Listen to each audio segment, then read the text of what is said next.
మేము బీజేపీ తర్వాత బీఆర్ఎస్ పార్టీకి మేము వ్యతిరేకంగా నిలిచినాం.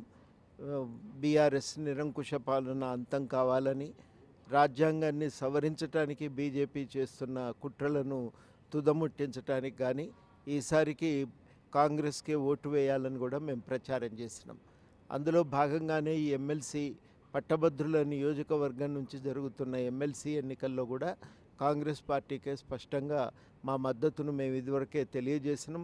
కింద మా పార్టీ సభ్యులు కూడా వారికి కాంగ్రెస్కు అభ్యర్థికి ప్రచారం చేస్తున్నారు. తీన్మార్ మల్లన్నకు కాంగ్రెస్ పార్టీ గెలుపు కోసం ఎక్కడికక్కడ వాళ్ళందరూ కూడా కృషి చేస్తూ ఉన్నారు.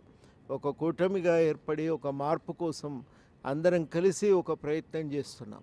ఒక ప్రయత్నం చేస్తున్న నేపథ్యంలో అంటే ఒక ప్రజాస్వామిక పాలన పునరుద్ధరించాలి, బలోపేతం చేయాలి, ప్రజా సంక్షేమం బలపడాలి అనే నిర్ణయంతో సంకల్పంతో కృషి చేస్తున్నటువంటి నేపథ్యంలోనే ఎమ్మెల్సీ ఎన్నికల్లో కూడా పట్టభద్రుల నియోజకవర్గం నుంచి నల్గొండ, ఖమ్మం, వరంగల్ పట్టభద్రుల నియోజకవర్గం నుంచి జరుగుతున్న ఎన్నికల్లో కూడా గెలుపు చాలా కీలకమవుతున్నది. అందరూ కూడా దీన్ని దృష్టిలో పెట్టుకొని కాంగ్రెస్ అభ్యర్థి తీన్మార్ మల్లన్నకు ఓటు వేసి గెలిపించవలసిందిగా ఈ సందర్భంగా తెలంగాణ జనసమితి తరఫు నుంచి కోరుతున్నాం. అదేవిధంగా తెలంగాణ జనసమితి పార్టీ కార్యకర్తలు కూడా కాంగ్రెస్ అభ్యర్థి గెలుపు కోసం కృషి చేయాలని ఈ సందర్భంగా అభ్యర్థిస్తున్నాం.